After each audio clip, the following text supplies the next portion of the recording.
அனைவருக்கும் வணக்கம். உங்க பிரின்சிபல் சார் ரொம்ப கஷ்டப்பட்டு சவுண்டே வரக்கூடாது, நீங்க எல்லாம் ஏன் கை தட்டினீங்க? சவுண்ட் வந்தது இல்ல, பரவாயில்ல விடுங்க.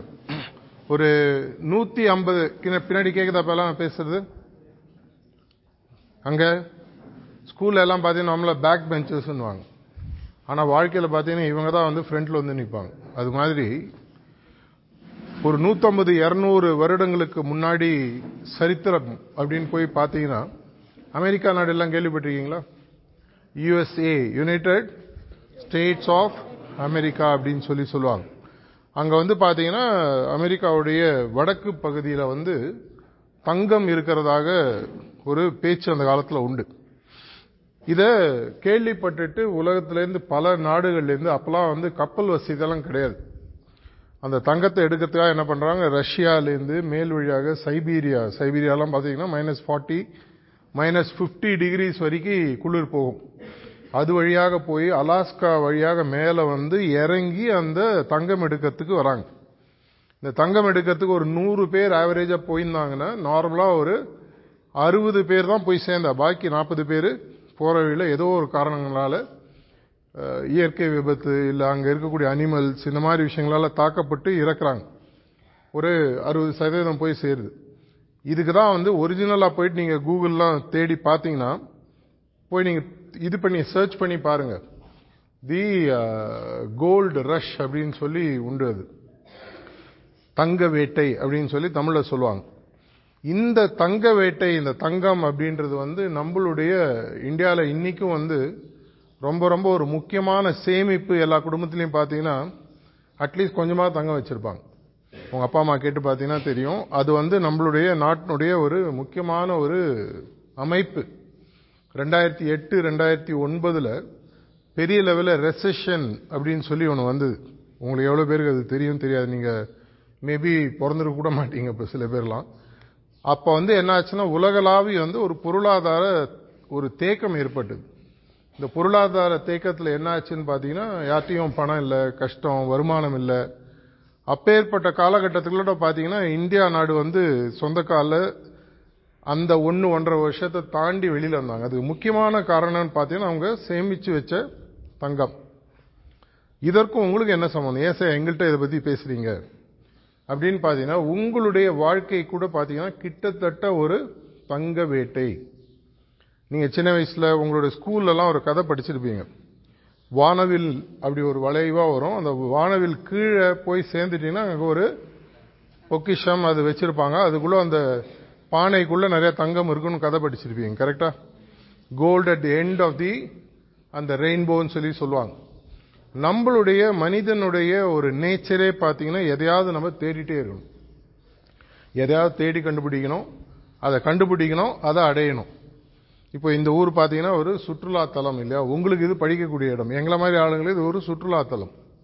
இங்க வந்து ஊரை சுத்தி பார்க்கறதுக்கு ஏதோ ஒரு விஷயத்தை இங்க தேடி வரோம். இதே மாதிரி நம்மளுடைய வாழ்க்கையிலே நம்ம சுற்றுலா போயிட்டே இருக்கும். நீங்களாம் இப்ப எதுக்காக படிக்கிறீங்க உங்களுக்கு தெரியுமோ இல்லையோ, இது படிப்பீங்க, இதுக்கப்புறம் ஒரு 11th 12th, அதுக்கப்புறம் காலேஜ், அதுக்கப்புறமா ஒரு வேலை, அதுக்கப்புறமா சம்பளம், இதே மாதிரி உங்களுடைய வாழ்க்கையானது போக போகுது. சோ பாத்தீங்கன்னா அடுத்த ஒரு வருஷத்துக்கு சில விஷயங்களை தேடுவீங்க. அடுத்த ஒரு வருஷத்துக்குள்ள என்ன தேடுவீங்கன்னு பாத்தீங்கன்னா, இந்த வருஷம் நீங்க படிக்கக்கூடிய வகுப்புல நீங்க படிக்கக்கூடிய சப்ஜெக்ட்ல என்ன மார்க் வாங்க போறோம், நான் ஃபர்ஸ்ட் ரேங்கா செகண்ட் ரேங்கா, இல்ல எவ்வளவு எந்த சப்ஜெக்ட் எனக்கு பிடிக்கும். அதுக்கப்புறம் அடுத்த வருஷம் 2 வருஷம் 3 வருஷம் 5 வருஷம் இது மாதிரி உங்களுடைய வாழ்க்கை பகுதி பகுதியாக பிரிக்கப்படுகிறது. ஒவ்வொரு இடத்துலயும் நீங்க எதையோ தேடி போறீங்க. இப்போ அந்த வெளிநாட்டில் இருந்து பல நாடுகளில் இருந்து அமெரிக்கா போனவங்க பாத்தீங்கன்னா அவங்க தேடிட்டு போனது பாத்தீங்கன்னா அந்த தங்கம். இதே மாதிரி உங்களுடைய வாழ்க்கையில நீங்க தேடக்கூடிய தங்கம் என்னன்றது நீங்க முடிவு பண்ணணும். அங்க தங்கம் அவங்க தேடினது நேரடியாக பாத்தீங்கன்னா பணம் சார்ந்த விஷயம். நம்மளுடைய வாழ்க்கையில தேடும் போது பணம் சார்ந்த விஷயத்தை மட்டும் நம்ம தேட போறது இல்ல. நம்மளுடைய வாழ்க்கையில நம்ம பல விஷயங்கள் தேடணும். ஒரு மாணவன் என்னென்னலாம் தேடணும் அப்படின்னு பாத்தீங்கன்னா, நீங்க முதல்ல வந்து பாத்தீங்கன்னா முக்கியமாக எதை தேடணும்? ஃபர்ஸ்ட் தைரியமா சொல்லுங்க, வாத்தியார் ஒன்று சொல்ல மாட்டேன். எது முதல்ல தேடணும்? ஸ்டடீஸ்க்கு முன்னாடி தேட வேண்டிய விஷயம் ஒன்று இருக்கு. என்னம்மா சொல்லு, தெரியுமா? யாதோ 2 வாயை அசைஞ்சது பக்கத்தில் போன சவுண்டு காணும். சாப்பாடா? பையன் நல்லா தெளிவா இருக்கும். ஆமாங்க, சோறு வச்சு தானே சீத்தணும். நல்லா சாப்பிட்டா தானே கரெக்டு தானே? எனக்கு பிடிச்சிருக்கும் பார்வை. சாப்பாடு நம்மளுக்கெல்லாம் ஒரு காமன் த்ரெட் இருக்குப்பா, கவலைப்படு. நானும் அப்படிதான் இருந்தேன் ஸ்கூல்ல. இது எல்லாத்தையும் விட ரொம்ப முக்கியமான விஷயம் பார்த்தீங்கன்னா, உங்களுடைய தனி தகுதின்னு ஒன்று வளர்த்துக்கணும். நம்ம எல்லாருமே பார்த்தீங்கன்னா நார்மலா இவ்வளோ க்ரௌட்ல நீங்க இருக்கீங்க இல்லையா? இவ்வளோ பேர் இருக்கீங்க. இந்த க்ரௌட்லேயே எல்லாருக்கும் தெரிஞ்ச யாரோ ஒரு 4-5 பேர் இருப்பாங்க. கரெக்டா? ஏதோ ஒரு காரணத்தினால, அவங்களுடைய பாப்புலாரிட்டினாலேயோ, அவங்க படிக்கும் விதத்தினாலேயோ, அவங்க பண்ணக்கூடிய சேட்டையினாலேயோ, இல்லை அவங்க விளையாடக்கூடிய விளையாட்டுனாலேயோ, ஏதோ ஒரு விஷயத்தில் பார்த்தீங்கன்னா ஒரு 100-200 பேர் இருக்கிற இடத்துல ஒரு 2-3 பேர் ஸ்டாண்ட் அவுட்னு சொல்லுவாங்க. இவர்கள் யாருன்றது அந்த அடையாளம் எல்லாருக்கும் தெரியும். இந்த மாணவ பருவத்தில் உங்களுக்கு முக்கியமாக தெரிய வேண்டிய ஒரு விஷயம் என்னன்னு சொல்லி பார்த்தீங்கன்னா, உங்களுக்குன்னு ஒரு அடையாளத்தை நீங்க வளர்த்துக்கணும். அது நல்ல அடையாளமா இருக்கும். ஏன்னா உங்க பிரின்சிபல் இன்ட்ரடியூஸ் பண்ணும்போது முக்கியமாக ஒரு விஷயத்த சொன்னார் இல்லையா? ட்ரக்ஸ் இந்த மாதிரி விஷயங்கள் இன்னைக்கு ஒரு பெரிய பிரச்சனையாக ஆயிட்டு இருக்குன்னு சொல்லி சொன்னார். அது ரொம்ப ஈஸி. அதற்கு நீங்க எந்த விதமான கஷ்டப்பட வேணாம், முயற்சி பண்ண வேணாம். நேரடியாக தானா வந்துடும். சேராத இடமும் போகாத நட்பும் இருக்கும்போது பல விஷயங்கள் தானா வரும். ஆனா உங்களுக்குன்னு ஒரு அடையாளம். இப்போ ஒரு கடைசி 100 வருடங்கள் இந்த பூமியினுடைய சரித்திரத்தை எடுத்து பாருங்க. இந்த கடைசி 100 வருடங்கள்ல உலகத்தில் பேசப்படக்கூடிய ஒரு 5-6 பேரை மனசுக்குள்ள யோசிச்சுக்கணும். இதுல பாத்தீங்கன்னா அநேகமாக உங்க மனசுல தோன்றக்கூடிய பெயர்கள் பாத்தீங்கன்னா, ஒரு ஆல்பர்ட் ஐன்ஸ்டைன் சயின்டிஸ்டா இருக்கலாம், மகாத்மா காந்தியா இருக்கலாம், சுவாமி விவேகானந்தரா இருக்கலாம், இல்ல யாராவது உங்களுக்கு பிடிச்ச ஒரு விளையாட்டு வீரர், கிரிக்கெட் விளையாடுறாங்கன்னா டொனால்ட் பிராட்மன் சொல்லலாம், விராட் கோலி, சச்சின் டெண்டுல்கர், ஏதோ சொல்லுவீங்க. இவங்க எல்லாருமே பாத்தீங்கன்னா சரித்திரத்துல ஏதோ ஒரு விஷயத்துல மனிதனுடைய சிந்தனையை நேர்மறையாக மாற்றுவதற்காக ஏதாவது செஞ்சிருப்பாங்க. இதே ஒரு எக்ஸாம்பிள் எடுத்தா ஹிட்லர் இருக்கு, முசோலினி இருக்கு, அதே மாதிரி ஒரு ட்வின் டவர் இன்சிடென்ட் பண்ண டெரரிஸ்ட் பேர் உங்களுக்கு தெரியும். இது மாதிரி பல விஷயங்கள் நெகட்டிவா இருக்கு. இருந்தாலும் சரித்திரம் யாரை ஞாபகம் வச்சிருக்கு ரொம்ப நாள் கழிச்சுன்னு பாத்தீங்கன்னா, உலகத்தில் ஒரு பெரிய நேர்மறையான மாறுதலை கொண்டு வருவதற்கு யார் தயாரா இருக்காங்களோ அவங்க தான். நீங்க எந்த மாதிரி இருக்கணும் அப்படின்ற உங்க மனசுல முடிவு பண்ணி, உங்களுடைய அந்த ஐடென்டிட்டின்னு சொல்லுவாங்க. நீங்க உங்களுக்கு ஒரு ஐடென்டிட்டி, ஒரு தனித்தன்மையை உருவாக்க வேண்டும். இப்ப சொல்றது உங்களுக்கு இன்னும் ஈஸியா இருக்கும். இதே நான் ஒரு 5 வருஷம் கழிச்சு சொன்னாலோ 10 வருஷம் கழிச்சு சொன்னாலும் அந்த அளவுக்கு உங்களுக்கு கையில டைம் கம்மி. இப்போ ஒரு 14 வயசு 15 வயசு 16 வயசுனா 10 வருஷம் கழிச்சு இதே நீங்க ஒரு காலேஜ் முடிச்சு ஒரு கம்பெனில வேலை செய்யும்போது கேட்டீங்கன்னா அந்த அளவுக்கு உங்களுக்கு டைம் லைஃப்ல கம்மி. சீக்கிரமா கிடைக்கும் போது ஈஸி. அந்த ஐடென்டிட்டி என்னவாக இருக்கணும்ன்றதை நீங்க முதல்ல எழுதி பழகுங்க. இது யாரும் உங்களுக்கு சொல்லணுன்ற அவசியம் இல்லை. நம்ம எல்லாருக்குமே ஐடென்டிட்டி எப்படி உருவாக்கணும்னு சொல்லி பார்த்தீங்கன்னா, நமக்குன்ட்டு வாழ்க்கையில ஒரு ரோல் மாடல் மனசுல இருப்பாங்க. அன்பார்ச்சுனேட்லி இன்னைக்கு இருக்கக்கூடிய பல ரோல் மாடல்கள் பார்த்தீங்கன்னா அநேகமா சினிமால இருந்து தான் வராங்க இல்லையா? இந்த மாதிரி இருக்கணும், அவரை மாதிரி இருக்கணும், இந்த மாதிரி கெத்தா இருக்கணும். இதெல்லாம் விட்டுட்டு உலகை மாற்றக்கூடிய ஒரு 4-5 பேரை யோசிச்சு பாருங்க. உங்களுடைய மனதில் உலகை மாற்றக்கூடிய ஒரு தனித்தன்மை வாய்ந்த ஒரு மனிதர் யார் அப்படின்றத கண்டுபிடிச்சிட்டு, அந்த மாதிரி தனித்தன்மை வாழ்ந்து இது மாதிரி காட்டி ஒரு மனிதன் மாதிரி நான் ஆகணும். அது யாராக இருந்தாலும் சரி. இதை நீங்க ஒரு மனசுல தெளிவாக ஆகிட்டீங்கன்னு சொன்னா, அதை நோக்கி நீங்க நகர ஆரம்பிக்கும் பொழுது உங்களுக்கு முதல்ல வர ஹெல்ப் எங்கேருந்து வரும் பார்த்தீங்கன்னா உங்க படிப்புலேருந்து வரும். நார்மலா இங்கிலீஷ்ல ஒரு சேயிங் இருக்கு, லிட்ரேச்சர்ன்றது வேற, எஜுகேஷன்ன்றது வேற. நம்ம ஸ்கூல்ல நம்மளுக்கு நார்மலாக சொல்லிக் கொடுக்கறதுக்கு பேரு லிட்ரஸி. எஜுகேஷன் நம்ம ஸ்கூல்ல டைரக்டா சொல்லி தரது இல்லை. இது நமக்கு நிறைய நேரம் புரியாது. லிட்ரஸின்றது உங்களுக்கு வெறும் படிப்பறிவை கொடுப்பது. எப்படி எழுத படிக்கணும், மேத்தமேட்டிக்ஸ் என்ன, சயின்ஸ் என்ன, ஹிஸ்டரி என்ன, ஜியோகிரபி என்ன, இங்கிலீஷ் என்ன, எப்படி எழுதி கூட்டி படிக்கணும். லிட்டரலா பாத்தீங்கன்னா ஏற்கனவே ஒரு சிலபஸ்ன்றத உங்களுக்கு ஒரு சப்ஜெக்டாக சொல்லி கொடுத்து உங்களுடைய மெமரியில் அதை இறக்கி அதை நீங்க ரீப்ரொடியூஸ் பண்ணி மார்க் வாங்குறீங்க இல்லையா? அதுக்கு பேரு லிட்ரஸி. எஜுகேஷன்ன்றது என்னன்னு சொல்லி பாத்தீங்கன்னா, எழுத படிக்க தெரியக்கூடிய விஷயமான லிட்ரஸியோட தன்மை மாற்றம், தன்மை முன்னேற்றம் சொல்லுவாங்க. Character formation. லிட்ரஸிக்கும் எஜுகேஷனுக்கும் முக்கியமான ஒரு வித்தியாசம் பார்த்தீங்கன்னா, எஜுகேஷன்றது உங்களுடைய தன்மை முன்னேற்றத்துக்கு உதவியாக இருக்கும். தன்மை முன்னேற்றம்னா என்ன? நான் முன்னாடி சொன்னேன்ல, இந்த ஐடென்டிட்டி. என்னை பார்த்து இந்த உலகம் பாசிட்டிவாக, நேர்மறையாக பேச வேண்டும் அப்படின்னா நான் என்ன பண்ணணும்?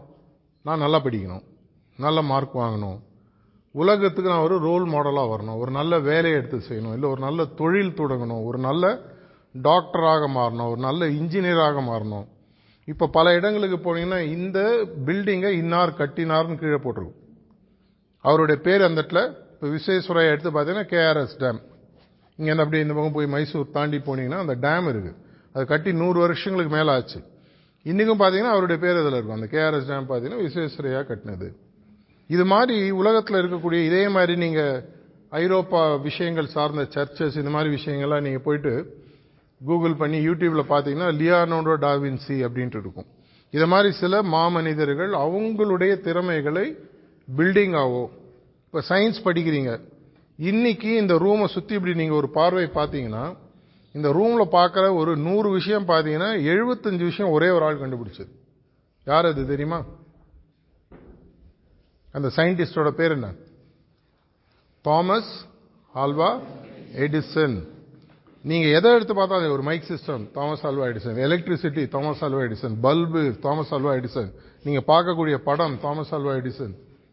எதை எடுத்து பார்த்தாலும் 10 விஷயங்கள் பார்த்தீங்கன்னா 7-8 விஷயங்கள் ஒரு மனிதர் கண்டுபிடித்தது. இன்னைக்கும் உலகத்தில் இருக்கிறவங்க அவர் போய் சேர்ந்துட்டாரு. ஆனா அவர் உருவாக்கிய பொருட்களை நம்ம இன்னும் யூஸ் பண்ணிட்டு இருக்கோம். இதே மாதிரி பார்த்தீங்கன்னா ஃபிளைட்ல இன்னைக்கு சர்வசாதாரண மாரி சர்வ இடத்துல போய் இறங்குறோம். கண்டுபிடிச்சது யாரு? Wright brothers. கேள்விப்பட்டிருக்கீங்களா? அதே மாதிரி நீங்க போன் பண்றீங்க, இப்போ மொபைல் ரோட்டரி போன் சொல்லுவாங்க. அது கண்டுபிடிச்சது யாரு? Alexander Graham bell. நீங்க போடக்கூடிய வேக்சின், நீங்க போடக்கூடிய இங்க வரும்போது பாஸ்டர் இன்ஸ்டிடியூட் கீழே வரும்போது நான் பார்த்தேன் இல்லையா? பாஸ்டரைசேஷனா என்ன? ஒரு டிகிரிக்கு ஒரு விஷயத்தை சூடாக்கி அதன் மூலமாக அதை ஒரு திரவ பொருளை திடப்பொருளாக மாற்றி வேணுங்கிற போது திரும்பி திரவ பொருளாக யூஸ் பண்றது பாஸ்டரைசேஷன் சொல்லுவாங்க. அது கண்டுபிடிச்சது யாரு? Louis Pasteur. இத மாதிரி இன்னைக்கு நம்ம ஒரு சுகமாக, சந்தோஷமாக, ஒரு கம்ஃபர்ட்டா வாழறோம். ஒரு 100-150 வருஷத்துக்கு முன்னாடி பார்த்தீங்கன்னா சர்ஜரின்னு ஒன்று கிடையாது. அப்படி சர்ஜரின்னு ஒன்று இருந்தா கூட அவங்களுக்கு அந்த வலி தெரியாம இருப்பதற்கு அந்த அனஸ்தீஷியான்ற மருந்து கிடையாது. இன்னைக்கு நீங்க சர்வசாதாரண எந்த சர்ஜரி வேணா பண்ணலாம். ஒரு காலத்தில் அனஸ்தீஷியா கிடையாது, அப்படியே தான் பண்ணும். அறுவை சிகிச்சைன்றது அப்படியே தான் பண்ணிட்டு இருந்தாங்க. அப்படின்னா அதற்கு ஒரு மருந்து ஒருத்தர் கண்டுபிடி. இதை மாதிரி பல கண்டுபிடிப்புகள் இன்னைக்கு நீங்க உங்களுக்கு தெரிஞ்சோ இப்ப கம்ஃபர்டபுளா சேர்ல உட்காந்து இது யாரோ ஒருத்தர் கண்டுபிடிச்சது. ஒவ்வொரு விஷயம் நீங்க பார்க்கறதும் பார்த்தீங்கன்னா அதற்கு பின்னாடி ஒரு சயின்டிஸ்டோ இல்ல ஒரு ஐடியா கொடுத்த ஒரு நபருடைய பேர் இருக்கு. இது மாதிரி இதே மாதிரி ஒரு எக்கனாமிக்ஸ் எடுக்கிறீங்கன்னு வச்சுக்கோங்க, இல்ல இது மாதிரி இல்ல நீங்க ஜியோகிராஃபி சார்ந்த விஷயங்களா இருக்கட்டும், இல்ல ஒருவேளை நாளைக்கு நீங்க ஒரு பெரிய ஆந்த்ரோபாலஜிஸ்டா போறீங்க, பழமை சார்ந்த விஷயங்களை படிப்பது, இந்த மாதிரி விஷயங்கள்லாம் பார்த்தீங்கன்னா யாரோ ஒருத்தர் கண்டுபிடிக்கிறாங்க. நீங்க படிக்கக்கூடிய அனைத்து சப்ஜெக்டுமே யாரோ ஒருத்தர் கண்டுபிடிச்ச ஒரு விஷயம். அதனுடைய கலவை உங்களுக்கு புத்தகங்களாக வருகிறது. இதுல உங்களுடைய பேரு எதிர்காலத்தில் வரணுமா வேணுமா? அது விளையாட்டுத்துறையாக இருக்கட்டும், படிப்பு சார்ந்த விஷயமாக இருக்கட்டும், எண்ணம் சார்ந்த விஷயமாக இருக்கட்டும், இல்ல உளவுத்துறை, ஃபோரன்சிக் சயின்ஸ், எதை எடுத்து போய் பார்த்தாலும் அது இன்னைக்கு இருக்கக்கூடிய விஷயம் ஒரு காலத்தில் இல்லை. ஒரு 100-200 வருஷத்துக்கு முன்னாடி மெயினா பார்த்தீங்கன்னா இந்த ஒரு சயின்டிபிக் ரெவல்யூஷன் லாஸ்ட் 100 இயர்ஸா நடந்துட்டு இருக்கு. அரௌண்ட் 1905 அந்த மாதிரி டைம்ல ஆரம்பிச்சு அப்பதான் முதலாக பேட்டன்ட் ஆபீஸ் அமெரிக்காவில் திறக்கிறாங்க. ஒருவர் ஒரு ஐடியாவை கொண்டு வந்தா அவர் அதற்கு ஒரு பேட்டன்ட் உருவாக்கணும். ஏன்னா அது வேற யாராவது அதை பணமாக மாற்றி விடக்கூடாது. அந்த அளவுக்கு புதுசான விஷயங்கள் வந்துட்டு இருக்கு. இது முதலாக வந்தபோது பார்த்தீங்கன்னா ஒரு வருஷத்துக்கு ஒரு பேட்டன்ட் தான் ரெஜிஸ்டர் ஆயிருந்தது. இன்னைக்கு ஒரு நாளைக்கு 10,000 பேட்டன்ட் வேர்ல்டு வைட் ரெஜிஸ்டர் ஆகுது. நான் இந்த விஷயத்தை கண்டுபிடிச்சிருக்கேன், என் பேர்ல பேட்டன்ட் கொடுங்க. நான் இந்த விஷயத்தை பொருளாக மாற்ற போறேன், என் பேர்ல பேட்டன்ட் கொடுங்க. இதே மாதிரி உங்களுடைய பேர்ல ஒரு பேட்டன்ட் ஒரு காலத்தில் வரணும். ஒரு விஷயத்தை இவர் இன்னார் கண்டுபிடிச்சார். இன்னைக்கு ராமானுஜம் நம்ம ஊர்ல இருந்து போனவர் பார்த்தீங்கன்னா கணக்குல பல விஷயங்களை கண்டுபிடிச்சு எழுதுறாரு. அதாவது 100கணக்கான வருடங்களாக கணக்குல சால்வ் பண்ண முடியாத பல பிரச்சனைகளை ஒரு மனிதர் கண்டுபிடிச்சு சால்வ் பண்றாரு. இதே மாதிரி பாத்தீங்கன்னா பாட்னி ரிலேட்டட், பயாலஜி ரிலேட்டட் இந்த மாதிரி விஷயங்களை இந்தியாவிலேருந்து நிறைய பண்ண இருக்காங்க. ராமன் எஃபெக்ட்னு கேள்விப்பட்டிருப்பீங்க. ஏன் இந்த கடல் தண்ணீர் கையில் எடுத்தீங்கன்னா பிளெயினா இருக்கும், ஆனால் அதை விட்டுட்டு பார்த்தீங்கன்னா ப்ளூவா இருக்கும். பார்த்துருக்கீங்க இல்லையா? இது ஏன்றதை கண்டுபிடிச்சா ஒரு நோபல் பரிசு வாங்குறார். இதே மாதிரி உங்களுடைய எண்ணம், உங்களுடைய சிந்தனைகள் உங்களுக்கு ஒரு ஐடென்டிட்டியை கிரியேட் பண்ணும். இந்த ஐடென்டிட்டி என்னன்றதை நீங்க டிசைட் பண்றது 1 மாசம் 1 வருஷம் கூட எடுத்துக்கங்க, தப்பு இல்லை. இன்னைக்கே உட்காந்து சாயங்காலம் ரூம் போட்டு இன்னைக்கே யோசிச்சு சார்ல்ஸ் சார் நைட்டு உள்ள கேட்டாரு எழுதி கொடுக்கணும், அது மாதிரிலாம் கிடையாது. உங்க லைஃப்ல நீங்க யோசிக்க, நான் என்னவாக என்னோட ஐடென்டிட்டி எந்த லைன்ல வரணும்னு யோசிக்க. என்ன பொருள் யோசிக்கணும், பிசிக்ஸ்ல வரணுமா, இல்ல பாட்னில வரணுமா, பயாலஜில வரணுமா, டாக்டராகி வரணுமா, ஒரு இன்ஜினியரா வரணுமா, ஆர்கிடெக்டா வரணுமா. இன்றைக்கும் உலகளாவி பேசக்கூடிய 7வது ஒண்டர் அப்படின்னு சொல்றது பாத்தீங்கன்னா தாஜ்மஹால். அது ஒரு ஆர்கிடெக்ட் ஒரு டிசைன் பண்ணார் இல்லையா? அது இன்னைக்கும் ஒரு 400-500 வருடங்கள் கழிச்சு கூட அதை பத்தி உலகம் பேசி அதை பார்க்கறதுக்கு மக்கள் கியூவா வந்து நிற்கிறாங்க. இதே மாதிரி உங்களுடைய வாழ்க்கையில் ஏதோ ஒரு விஷயத்துல உங்களை பத்தி உலகம் பேச வேண்டும். அது உங்களுடைய தங்க வேட்டையாக மாறும்.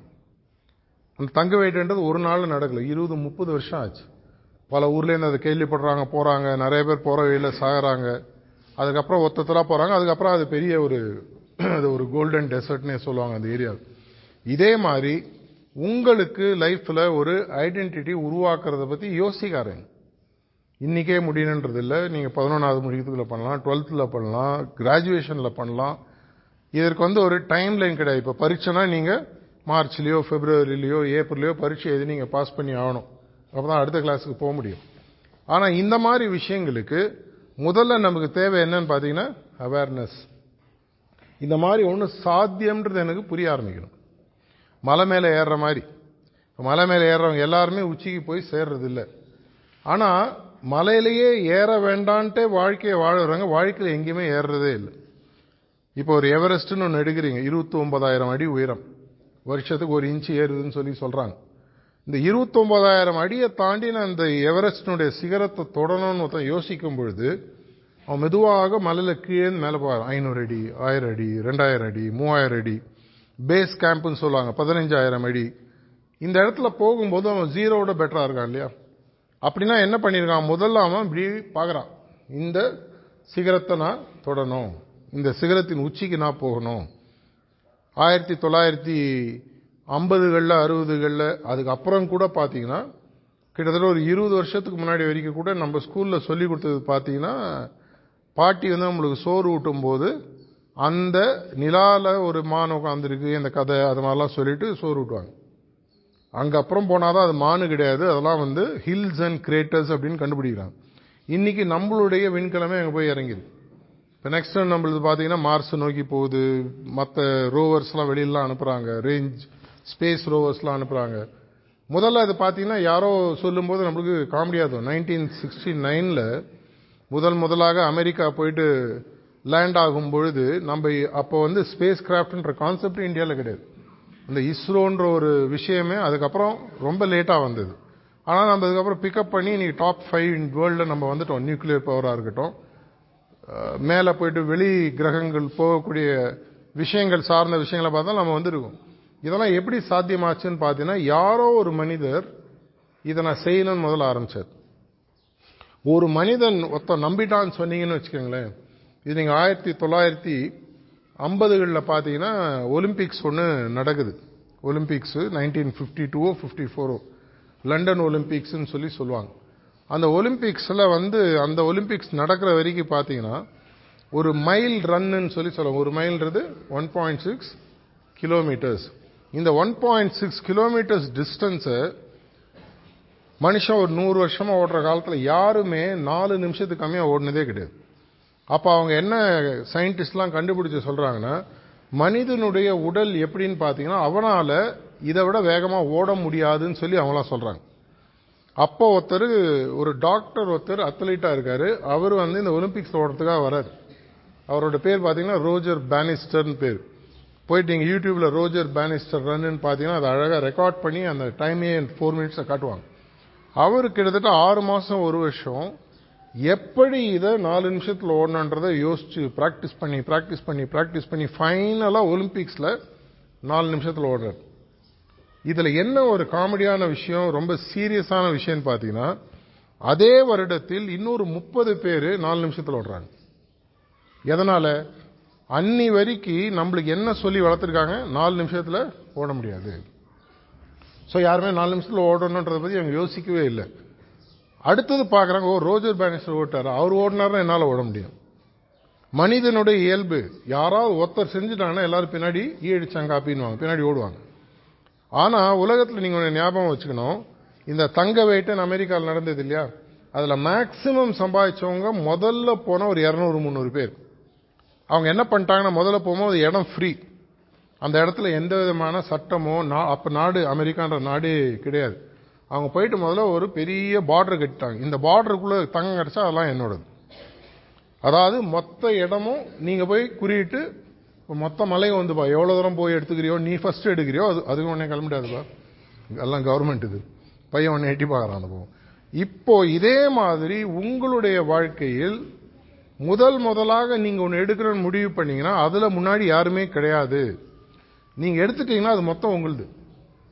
அதுக்கப்புறம் வரவங்க ஆக்சுவலா பாத்தீங்கன்னா, நீங்க ஒரு ஐடியாவை நீங்க உருவாக்கி நீங்க ரெஜிஸ்டர் பண்ணிட்டீங்கன்னு சொன்னா, இன்டர்நேஷனல் சட்டங்கள் படி 7 வருஷத்துக்கு உங்களுடைய ஐடியாவை வேற யாரும் காப்பி அடிக்கணும்னு சொன்னா, உங்களுக்கு அதுல ஒரு பங்கு கொடுக்கணும். உங்களுக்கு ஒரு பங்கு. இது என்னுடைய ஐடியா. ஏன் நான் பேட்டன்ட்ன்ற ஐடியா உங்களுக்கு சொல்றேன், இன்னைக்கு அதனுடைய அர்த்தம் கூட உங்களுக்கு புரியாம இருக்கலாம், கொஞ்ச நாள் கழிச்சு உங்களுக்கு தெரியும். நான் இது ஒண்ணு கண்டுபிடிக்கிறேன். இப்பெல்லாம் பாத்தீங்கன்னா, இப்போ தமிழ்நாடு மற்ற மாதிரி ஆல் இண்டியா லெவலில் யூனிவர்சிட்டி காம்படிஷன்லாம் நடக்குது. அந்த யூனிவர்சிட்டி காம்படிஷன் பல இடங்கள்ல நான் ஜட்ஜாகவோ பேசுறதுக்குலாம் போறது உண்டு. அங்க பாத்தீங்கன்னா பசங்க ஏதோ ஒரு புதுசான விஷயத்த ஒரு மாடல் கொண்டு வந்து காட்டுவாங்க. அதை ஆக்சுவலா பார்க்க வருது யாருன்னு பாத்தீங்கன்னா இண்டஸ்ட்ரியலிஸ்ட். இந்த பல இண்டஸ்ட்ரீஸ்லாம் நடத்துறாங்க இல்லையா, அந்த மாதிரி ஆளுங்க அங்க வருவாங்க. ஒரு ஐடியா நல்லா இருக்குன்னு சொன்னா இமீடியட்டா அந்த பையனுக்கு 50,000 1 லட்சமோ ஸ்பான்சர் பண்ணி அந்த ஐடியாவோட ரைட்ஸ் அவங்க எழுதி வாங்கிடுவாங்க. அந்த பையன் உஷாரா இருந்தானா அவன் ரைட்ஸை கொடுக்க மாட்டான், ரைட்ஸை யூஸ் பண்றதுக்கான வசதியை கொடுப்பான். இன்னைக்கு பசங்களாம் கொஞ்சம் உஷாராயிட்டாங்க. இத மாதிரி பல விஷயங்களை உங்களால சாதிக்க முடியும். அதுக்கு உங்களுக்கு செலவு ரொம்ப கம்மி. முக்கியமாக தேவை என்னன்னு பாத்தீங்கன்னா, என் மனசிற்குள்ள நான் ஒரு தங்க வேட்டையை என் வாழ்க்கையில நடத்தணும். அந்த தங்க வேட்டை நடந்து, ஆனா ஞாபகம் வச்சுங்க, தங்க வேட்டையில முதல்ல சொன்ன மாதிரி 40% மக்கள் முதல்ல இறந்து போயிடுறாங்க. அதனால் நீங்க உங்க வாழ்க்கையில் ஒன்றும் டேஞ்சர் அது மாதிரி சொல்ல வரல. நீங்க எடுக்கக்கூடிய பல விஷயங்கள் முதல்ல பாத்தீங்கன்னா உங்களுக்கு ஃபெயிலியர் வர மாதிரி இருக்கும். ஒருவேளை நடக்காதோ, ஒருவேளை என்னால் செய்ய முடியாதோ அப்படின்ற எண்ணங்கள் வரும். அதை தாண்டி நீங்கள் தொடர்ச்சியாக போகும்பொழுது, இதை புரிய வைக்கிறதுக்கு நான் உங்களுக்கு ஒரு எக்ஸாம்பிள் சொல்றேன், ஓகேவா? அப்படியே எல்லாரும் உட்காந்து உங்களுடைய கையை தூக்குங்க. ஒரே ஏதாவது ஒரு கை நல்லா தூக்குங்க. உட்காந்துட்டு அப்படியே நல்லா கை தூக்குங்க.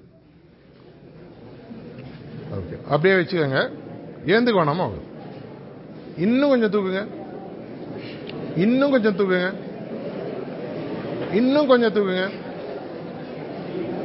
கீழே போடுங்க. இப்ப நீங்க பண்ணதுல ஒரு விஷயம் நீங்க கவனிச்சீங்கன்னா, முதல்ல நீங்க தூக்கினதுக்கும் இன்னும் கொஞ்சம் தூக்குங்க, இன்னும் ஒரு அட்லீஸ்ட் 1/2 அடி எக்ஸ்ட்ரா வந்ததா? ஏன் அது முதல்ல தூக்கல? ஏன்னா நம்மளுடைய பேசிக் நேச்சர் என்னன்னு சொன்னீங்கன்னா, நம்ம எல்லாருமே வாழ்க்கைய ஒரு கம்ஃபர்ட் ஜோன் சொல்லுவாங்க. கம்ஃபர்ட் ஜோனா என்ன? இது ஈஸி. இது சிவாஜி படம் பார்த்தவங்களுக்கு நோகாம நோம்பு கும்பிடணும். யாரோ நோம்பு கும்பிடுவாங்க, நம்ம போய் சாப்பிட்டு வந்துடும். ரொம்ப ஈஸியா செய்யலாம். அதை தாண்டி அதனாலதான் சொல்லுவாங்க, மாபெரும் வெற்றிகள் கம்ஃபர்ட் ஜோனுக்கு வெளியில இருக்கு. எனக்கு சுகமான ஒரு இது லைன் இருக்கு, அதுக்குள்ளதான் நான் வாழ்வேன்.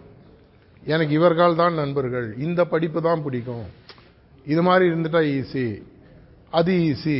அப்ப என்ன ஆகுதுன்னா, உங்களுடைய முழு திறமைகள், நான் அந்த குவிக்கா எக்ஸசைஸ் சொல்லும்போது யாருமே ஸ்ட்ரெயிட்டா ஃபுல் ஸ்ட்ரெச் பண்ணல. இவ்வளோ இவ்வளோ இவ்வளோ இவ்வளோ இவ்வளோ கேப், கரெக்டா? அந்த கேப் எப்படி வந்தது? இந்த கேப் தான் நம்மளே வைக்கக்கூடிய ஆப்பு, கரெக்டா? இதை நம்ம ஒழுங்கா வைக்காததுனால நம்மளுடைய திறமை நம்மளுக்கு தெரிய மாட்டேங்குது. தொடர்ச்சியாக இதுக்கு அடுத்து இதோட பெருசா எதா இருக்குமா, இதோட பெட்டரா எதா இருக்குமா, இதோட நான் ஏதாவது செய்ய முடியுமா, நீங்க தான் உங்களை சேலஞ்ச் பண்ணணும். உலகம் உங்களை சேலஞ்ச் செய்யாது. என்னுடைய வாழ்க்கையில் நான் அடுத்து என்ன சாதிக்க வேண்டும், இதை நீங்க மெதுவாக பண்ண ஆரம்பிக்கும் பொழுது உங்கள ஐடென்டிட்டி உங்களுக்கு தெரிய ஆரம்பிக்கும். சில நேரங்களில் ஒரே ஒரு ஏரியாவில் மட்டும் உங்களுக்கு ஐடென்டிட்டி தெரியாது. அப்ப என்ன ஆகும்னு சொன்னா, ஒரு 4-5 ஏரியா எடுத்துங்க. அது பிசிக்ஸா இருக்கட்டும், பாட்னியா இருக்கட்டும், மேத்தமேட்டிக்ஸா இருக்கட்டும், ஏதாவது வேற subject, robotics, AI, machine language, என்னென்னவோ வந்துட்டு. அப்ப ரீசெண்டா ஒரு காலேஜுக்கு போனப்போ பார்த்தீங்கன்னா ஏஐ வச்சு அவ்வளோ ஆப்ஸ் பசங்க டெவலப் பண்ணி காட்டுறாங்க. இவ்வளவு விஷயங்கள் உலகத்தில் இருக்குமான்றது எங்களுக்கெல்லாம் தெரியாத காலகட்டத்தில் நாங்க வளர்ந்தோம். இன்னைக்கு பாத்தீங்கன்னா ஜஸ்ட் வீட்டில் உட்காந்து ஆப் டெவலப் பண்றாங்க. உங்களால் இது முடியுமா? கண்டிப்பாக முடியும். அப்படின்னா நான் என்ன பண்ணணும்? இந்த ஐடென்டிட்டி வரத்துக்கு உங்களுக்கு இருக்கக்கூடிய ஒரு முக்கியமான ஒரு ஸ்ட்ரெங்க் அப்படின்னு சொல்லி பாத்தீங்கன்னா, எனக்குன்னு சில ஒரு இன்னேட் டேலண்ட்ஸ் இருக்கு. இது நான் எதுன்றதை நான் முதல்ல கண்டுபிடிக்கணும். இன்டர்நெட்ல போயிட்டு ஆப்டிடியூட் டெஸ்ட் தேடி பாருங்க. என்னுடைய ஆப்டிடியூட் எதுல இருக்கு, எந்த லைன்ல நான் ஷைன் பண்ண முடியும் அப்படின்றதுக்கு ஃப்ரீயான டெஸ்டெல்லாம் நிறைய சைட்ல கொடுக்குறாங்க. உங்க ஸ்கூல்லயே கூட ஏற்பாடு பண்ணி கொடுக்க முடியும். கூகுள் பண்ணி பாருங்க. இந்த ஏரியா நீங்க ஷைனிங் வர முடியும், இந்த ஏரியா நீங்க ஷைன் ஆக முடியும். இதை நீங்க மெதுவாக மெதுவாக வரும்போது ஸ்ட்ரெயிட்டா நீங்க நாளைக்கே எல்லாத்தையும் முடிவு பண்ண முடியாது. ஒரு 6 மாசம், ஒரு வருஷம் உங்க வீட்டில் இருக்கக்கூடிய பெரியவர்கள், படித்தவர்கள், உங்க ஸ்கூல்ல இருக்கக்கூடிய உங்களுடைய நிறைய டீச்சர்ஸ் இருப்பாங்க. இந்த லொக்காலிட்டியில நிறைய கவுன்சிலிங்க்கு ஒரு நல்ல இதுக்குன்னே சில இன்ஸ்டிடியூட்ஸ்லாம் இருக்கும். கண்டுபிடித்து நீங்க எப்படி என்னுடைய ஏரியா ஆஃப் இன்ட்ரெஸ்டை கண்டுபிடிக்கணுன்றது செய்யும். இதை செய்ய ஆரம்பிக்கும் போது மெதுவாக மெதுவாக தங்கவேட்டல் ரொம்ப முக்கியமான விஷயம் 2 விஷயங்கள். ஆங்கிலத்தில் சொல்லுவாங்க, ஹார்ட் ஒர்க் முக்கியமா ஸ்மார்ட் ஒர்க் முக்கியமான்னு கேட்பாங்க. ஹார்ட் ஒர்க்னா என்ன? கஷ்டப்பட்டு வேலை செய்யுது. ஸ்மார்ட் ஒர்க்னா என்ன? புத்திசாலித்தனமா வேலை. கரெக்டா சொன்ன, யோசிச்சு வேலை செய்யுது. யோசிச்சதுக்கு அப்புறம் கஷ்டப்பட்டு வேலை செய்யறது தான் உண்மையான வெற்றி. Smart work plus hard work. Smart work first, hard work second. Hard work second அப்படின்னா, உதாரணத்துக்கு நான் என்ன சொல்றேன், அந்த இடத்துல போயிட்டு தண்ணி எனக்கு வேணும்பா, தண்ணி இடம் கண்டுபிடிச்சோம், நான் நேரம் போறேன், கடப்பாறை வச்சு ஒரு இடத்துல நோண்டாருங்க, அது ஹார்ட் ஒர்க். ஸ்மார்ட் ஒர்க்னா என்ன? வாட்டர் டிவினைசேஷன் சொல்லுவாங்க. இந்த இடத்துல தண்ணி முதல்ல இருக்கா இல்லையா அதை கண்டுபிடிக்கும். அதுக்கெல்லாம் மெஷின்ஸ், மீட்டர்ஸ்லாம் இருக்கு. அதுக்கப்புறம் அந்த இடத்துல தோணும். இதனாலதான் சொல்லுவாங்க, என்ன நீங்க கண்டுபிடிக்கிறீங்கிறது எது எனக்கு ஒன்றது தெரியும், எங்க கிடைக்கும். இதை நீங்க கரெக்டா புரிஞ்சுட்டீங்கன்னு சொன்னீங்கன்னா உங்களுடைய வாழ்க்கையில இந்த தங்க வேட்டையானது ஆட்டோமேட்டிக்கா வர ஆரம்பிக்கும். இதற்கு முக்கியமான ஒரு விஷயம், என்னுடைய எண்ணங்கள் எனக்கு ரொம்ப சப்போர்ட்டா இருக்கும். நமக்கு எல்லாருக்குமே இருக்கக்கூடிய ஒரு பெரிய ஸ்ட்ரெங்க்னு பாத்தீங்கன்னா நம்மளுடைய எண்ண சக்திகள். என்னுடைய எண்ண சக்திகள் எனக்கு சப்போர்ட்டா இருக்கணும்னு சொன்னா என்னுடைய எண்ணம் முதல்ல நான் சொன்னபடி கேட்கணும். இப்போ முக்கியமாக இந்த வயசுல, வயசாக இன்னும் கஷ்டம், இந்த வயசுல உங்களுக்கு வரக்கூடிய முக்கியமான பிரச்சனை பாத்தீங்கன்னா எண்ணச் சிதறல்கள். எண்ணச் சிதறல்னா என்ன? உட்காந்துனே இருப்பீங்க, நீங்க இங்கதான் இருக்கீங்க, ஆனா உங்க மைண்ட் இங்க இல்ல. சாயங்காலம் என்ன பார்க்கலாம், அம்மா என்ன சமைச்சிருப்பாங்க, பசங்களோட என்ன படிக்கலாம், இல்ல விளையாடலாம், எங்க ஊர் சுத்தலாம், எல்லாம் நடக்கதான், ஒன்றும் தப்பு இல்லை. ஆனா அது இங்க உட்காந்துருக்கும் செய்றீங்களா, அதான் பிரச்சனை. இங்க உட்கார்ந்து இருக்கும் போது நீங்க இப்போ ஜியோகிராஃபி கிளாஸ் நடத்துறாங்க, சோசியல் சயின்ஸ் கிளாஸ் நடத்துறாங்கன்னா அடுத்து வரக்கூடிய மேக்ஸ் கிளாஸை பத்தி யோசிச்சீங்கன்னா இந்த கிளாஸ்ல உங்களால ஃபோக்கஸ் பண்ண முடியாது. இப்ப நான் இங்க இருக்கேன்னு சொன்னா அதனாலதான் சொல்லுவாங்க, எஜுகேஷன்ல சக்சஸ் ஆகிறதுக்கு முக்கியமான காரணம் பாடியும் மைண்டும் எப்பவும் ஒரே இடத்துல இருக்கும். நம்மளுக்கு வேற வழி இல்ல. வாத்தியாருக்கு ஒண்ணு உள்ள கிளாஸை பூட்டிருப்பாரு, இல்ல எழுந்து போனா அட்டெண்டன்ஸ் போயிடும். சோ மரியாதையா உட்காரணும். இது பாடி மட்டும், என் உடல் மட்டும் இங்க இருக்கு. ஆனா என்னுடைய மனதானது பாத்தீங்கன்னா அது எப்படி சந்திரனுக்கு போகும், அடுத்த வாரம் என்ன படம்னு போகும், இந்த மேட்ச் என்ன ஆச்சுன்னு தோணும், அங்க போகும், இங்க எல்லாம் சுத்திட்டு இருக்கும். திடீர்னு வாத்தியார் அட்டெண்டன்ஸ் எடுக்கும் போது ஆமா சார் உள்ளே என்ன ஐயான்னு கை தூக்கும். ஏதாவது ஒரு கேள்வி கேட்டாருன்னா புரியாது. அப்ப என்ன ஆகுது பிரச்சனை? உங்களுக்கு உங்களுடைய உள்ளம் உங்களுடைய கட்டுப்பாட்டில் இல்லை. அப்படின்னா அதனுடைய கட்டுப்பாட்டில் எடுக்கணும். இப்பே நான் பேசிட்டு இருக்குமோ அங்கங்க ஆறு விரல நோண்டுறீங்க, அங்க பாக்குறீங்க, இங்க பாக்குறீங்க. எதனால? ஒரு இடத்துல உங்களால உடம்பு உட்காந்துருக்கு, மனசு உட்கார மாட்டேங்குது. அப்ப என்ன ஆகுது? இப்ப நான் உங்களை இங்க பெயிண்ட் அடிக்க சொல்லி இங்க ஒரு கலர் கொடுத்துட்டு அங்க இன்னொரு கலர் கொடுத்து இந்த பெயிண்ட தூக்கி அங்க அடிச்சிட்டீங்கன்னா என்ன ஆகும்? 2 வேஸ்ட். இதே மாதிரி எண்ணத்தை தூக்கி எல்லா இடத்துலையும் நான் ஸ்ப்ரே பண்ணேன்னு சொன்னா, இப்ப எதிர்க்க ஒரு வேட்டையாட வேண்டிய ஒரு விஷயம் இருக்கு. என் கையில நான் துப்பாக்கி கொடுத்து ஷூட் பண்ணி சொல்லி வேற எங்கேயோ ஷூட் பண்ணோம்னா என்ன ஆகும்? அந்த பொருள் மேல அது படாது. கரெக்டா? அப்படின்னா என்னுடைய எண்ணம், என்னுடைய அந்த ஐடென்டிட்டி, என்னுடைய வெற்றி, என்னுடைய தங்க வேட்டையின் மேல் குறிக்கோள் கரெக்டா ஃபோக்கஸ்டா இருக்கும். இதுக்கு தெரியணும்னு சொன்னா ஒரு முக்கியமான ஆயுதம், ஒரு முக்கியமான டூல் உங்களுக்கு இன்னைக்கு கொடுக்க போற ஒரு டூல், முக்கியமான டூல் சொல்லி பாத்தீங்கன்னா தியானம். தியானம்ன்றதுடைய டெஃபினேஷன் என்னன்னு பாத்தீங்கன்னா, ஒரே ஒரு எண்ணத்தில் நமது ஒரே ஒரு குறிக்கோளிலோ ஒரே ஒரு எண்ணத்திலோ நமதை மனதை நிறுத்தி வைத்தல். அவ்வளவுதான். அது கொஞ்ச நாள் பழக பழக பழக என்ன ஆகும்னு சொன்னா, என் மைண்ட் இங்க ஃபோக்கஸ் ஆகணும்னா மைண்ட் இங்க தான் ஃபோக்கஸ் ஆகும். பரீட்சை எதுமோ கூட பல ஸ்கூல்ஸ்ல நாங்க பல காலேஜஸ்லாம் செஷன்ஸ்லாம் எடுக்கிறோம். அதுல வந்து பாத்தீங்கன்னா தடை எதை உடை அப்படின்றது தான் நாங்க எடுக்கக்கூடிய ஹார்ட்ஃபுல்னஸ் மெடிடேஷன் மூலமா சொல்லிக் கொடுக்குற விஷயம். இதுல முக்கியமான தடை என்னன்னு பாத்தீங்கன்னா உங்களுடைய கவனச்சிதறல். வருஷம் ஃபுல்லா படிச்சிருப்பீங்க, அந்த வருஷம் ஃபுல்லா படிச்சதுக்கான கேள்வி முன்னாடி இருக்கும், அது பதில் உங்களுக்கு ஆக்சுவலா தெரியும். ஆனா உங்க மைண்ட் ஒரு இடத்துல உட்காராது. இங்க போகும், அங்க போகும், ஃபெயில் ஆயிடுவோமோன்னு ஒரு பயம் வரும், ஐயோ மறந்துட்டுமோ பயம் வரும். அப்போ உங்க மனசுக்குள்ள ஒரு அன்னெசரியாக கவனச்சிதறல்கள் வரும். இது எல்லாத்தையும் உங்களுக்கு ஒரு இடத்துல கொண்டு வந்து நிற்கக்கூடிய ஒரு அருமையான டூல். அதை தான் இப்போ நம்ம பிராக்டிஸ் பண்ணி பார்க்க போறோம். இதை பண்ண பண்ண பண்ண என்ன ஆகும்னு சொன்னா, நான் எல்லா மாணவர்கள் முக்கியமாக இப்போ நேற்று 2 நாளா நிறைய காலேஜஸ்லாம் பேசிட்டு வந்துட்டு எல்லாத்தையும் நான் சொல்றது, நாங்கள் சொல்லிக் கொடுக்கக்கூடிய விஷயத்தினுடைய எஃபெக்ட் உங்களுக்கு தெரியும்னா ஒரு 90 days ஆகும். இப்போ நீங்க ஷட்டில் கத்துக்கிறீங்க, டேபிள் டென்னிஸ் கத்துக்கிறீங்க, பாஸ்கெட் பால் கத்துக்கிறீங்க, இல்ல நீங்க ஏதோ ஒரு கேமோ இல்ல ஒரு ஆக்டிவிட்டியோ பண்றீங்கன்னா ஒரே நாள்ல கத்துக்க முடியாது, ஒரு நாள் ஆகும். அட்லீஸ்ட் ஒரு பிக்சட் பீரியட். அதே மாதிரி நாங்க என்ன சொல்றோம்னு சொன்னா, இந்த தியான பயிற்சியை உங்களுக்கு ஒரு ஒரு ஃபீல்னு சொல்லுவாங்க, அது புரிவதற்கு ஒரு 90 நாட்கள் டைம் ஒதுக்கு. இந்த 90 நாட்கள்ல தினசரி நீங்க ஒதுக்க வேண்டியது ஒரு 20-25 நிமிஷம் தியானத்திற்காக. இதெல்லாம் சுத்திகரிப்புன்னு ஒரு விஷயம் இருக்கும், அது நாளைக்கு சொல்லி தருவாங்க. பிரார்த்தனை எல்லாம் சேர்ந்து ஒரு 30-35 மினிட்ஸ் ஆகும். அது இல்லாத ஒரு ஸ்டூடெண்ட் இனி வரைக்கும் நான் பார்க்கல. 30-35 மினிட்ஸ்க்கு எனக்கு வாழ்க்கையில் சார் நான் ரொம்ப பிஸி, யாரா இருக்கீங்களா அது மாதிரி? எனக்கு தெரிஞ்சு இல்லை. அப்படி சொன்னீங்கன்னா நம்ம வாங்க தனியாக பேசுவோம். மேபி நீங்க ஏற்கனவே ஒரு இண்டஸ்ட்ரி ஆரம்பிச்சு ஒரு பெரிய பணக்காரராக இருக்கலாம், எனக்கு தெரியல. அதனால ஒரு 30-35 மினிட்ஸ் தினசரி இதற்காக 90 நாட்கள் ஒதுக்குங்கள். அது ஒதுக்கும் பொழுது உங்களுக்கு மெதுவாக மெதுவாக மெதுவாக பிடிக்காத டேஸ்ட் கூட நார்மலா சொல்லுவாங்க. ஏஆர் ரஹ்மான் மியூசிக்கும் மற்றவங்களோட மியூசிக்கும் என்ன டிஃபரன்ஸ்னா, மற்றவங்க பாட்டு கேட்டோன்னு பிடிக்கும், ஏஆர் ரஹ்மான் பாட்டு கேட்க தான் பிடிக்கும்னுவாங்க. உடனடியாக அவரு நிறைய டியூன்ஸ் பார்த்தீங்கன்னா உடனடியாக புரியாது முதல்ல, அதுக்கப்புறம் தான் ஒரு 4-5 தடவை கேட்கணும், அப்புறம் பார்த்தீங்கன்னா அந்த பாட்டை விட முடியாது. கிட்டத்தட்ட இந்த தியான பயிற்சி நாங்கள் சொல்லிக் கொடுக்குற விஷயம் கூட 90 days ரெஜிமென் சொல்லுவாங்க. ரெஜிமென்னா ஒரு கட்டுக்கோப்புடன் செய்யக்கூடிய ஒரு விஷயம். ஸ்கூலுக்கு வர மாதிரி அட்டனன்ஸ் எப்படி கம்பல்சரியோ ஒரு மினிமம் அட்டனன்ஸ் உங்களுக்கு கட் ஆஃப் இருக்கு இல்லையா, இதே மாதிரி இந்த 90 நாட்கள் இதை தொடர்ச்சியாக செய்யுங்க. இதுக்கு உங்களுக்கு சப்போர்ட் பண்றது உங்களுக்கு ஸ்கூலும் ஹெல்ப் பண்ண போகுது. எங்களுக்கு இங்க லோக்கல் எக்கோ சிஸ்டம்ல இதற்காக ட்ரெயினர்ஸ், எப்படி உங்களுக்கு வகுப்பு எடுப்பதுக்கு டீச்சர்ஸ் இருக்காங்களோ, இந்த தியான பயிற்சியை உங்களுக்கு சொல்லிக் கொடுக்கறதுக்கு டீச்சர்ஸ் அப்படின்னு சொல்லி இங்க இருக்காங்க. அவங்க வந்து உங்களுக்கு சொல்லிக் கொடுப்பாங்க. கேட்ஜெட்ஸ் உங்களுக்கு இருந்ததுன்னா, ஸ்மார்ட் போன் வீட்டில் இருந்ததுன்னா, உங்க அப்பா அம்மா ஸ்மார்ட் போன்லயோ இல்லை உங்களுக்கு ஸ்மார்ட் போன் இருந்தாலோ ஐஓஎஸோ ஆண்ட்ராய்டோ அதில் போயிட்டு ஹார்ட்ஃபுல்னஸ் அப்படின்னு தேடி பாருங்க. HEARTFULNESS. இது வந்து இன்னைக்கு டெக்னாலஜி மூலமாக யாருடைய டிபெண்டன்ஸ் இல்லாமல் நீங்க வீட்டிலேயே கத்துக்கிறது. நாங்கள் ஆப்லேயே கொடுத்துருவோம், எல்லா சர்வீஸுமே ஃப்ரீ தான், எங்களுக்கு எதுவுமே சார்ஜ் கிடையாது.